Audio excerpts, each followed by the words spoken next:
ঘৰত কুকুৰ পোহাটো শুভ নে অশুভ জানক এই ৰহস্যময় সত্য। আপোনালোকে কেতিয়াবা চিন্তা কৰিছেনে আপোনাৰ ঘৰত কুকুৰ থকাৰ ফলত আপোনাৰ ভাগ্য পৰিৱৰ্তন হ'ব পাৰে? হয়, কুকুৰ কেৱল এটা পোহনীয়া প্ৰাণী নহয়, বৰং এক ৰহস্যময় শক্তিৰ প্ৰতীক হিচাপে ধৰ্মশাস্ত্ৰত বৰ্ণনা কৰা হৈছে। আজি আমি জানিম কুকুৰ পোহাটো ঘৰত শুভ নে অশুভ আৰু কোন ৰঙৰ কুকুৰ বিশেষভাৱে লাভজনক হ'ব পাৰে। ভিডিঅ'টো সম্পূৰ্ণকৈ চাবা আৰু ভাল লাগিলে লাইক কৰিব।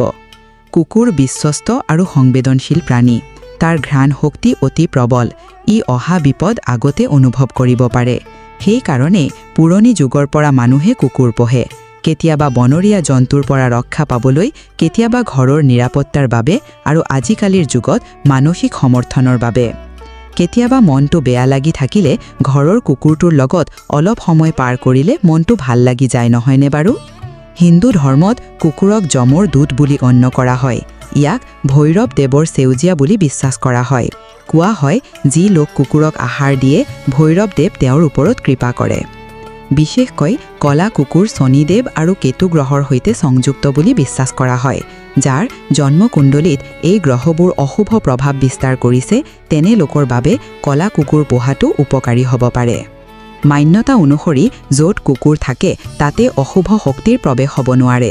বিশেষকৈ কলা কুকুৰ ভূতৰ প্ৰভাৱ আৰু বেয়া নজৰৰ পৰা ঘৰৰ সুৰক্ষা কৰে। ঘৰত এক নিৰাপত্তা আৰু পজিটিভ শক্তিৰ বেষ্টনী গঢ়ি তোলে। কলা কুকুৰ কিয় বিশেষ? কলা কুকুৰ শনি আৰু কেতু গ্ৰহৰ সৈতে সংযুক্ত। ৰাহু কেতুৰ দোষ হ্ৰাস পায়। আৰ্থিক সমস্যাৰ সমাধান হ'ব পাৰে। ধন সম্পত্তি বৃদ্ধি পাব পাৰে। ব্যৱসায় আৰু চাকৰিত উন্নতি হ'ব পাৰে।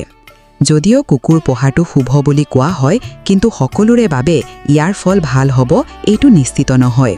যিসকলৰ কুণ্ডলীত কুকুৰৰ লগত জড়িত গ্ৰহবোৰ অশুভ অৱস্থাত থাকে, তেওঁলোকৰ বাবে এইটো ক্ষতিকাৰকো হ'ব পাৰে।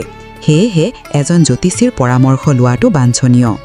আপুনি যদি কুকুৰৰ প্ৰতি মৰম দেখুৱাব পাৰে আৰু তেওঁক পৰিয়ালৰ সদস্য হিচাপে স্থান দিব পাৰে, তেন্তে এই বিশ্বস্ত সাথীৰ সৈতে আপোনাৰ জীৱনত সুখ সমৃদ্ধিও আহিব পাৰে। বিশেষকৈ কলা কুকুৰ পুহিলে বহু সংকটৰ পৰা মুক্তি লাভ কৰা যায়।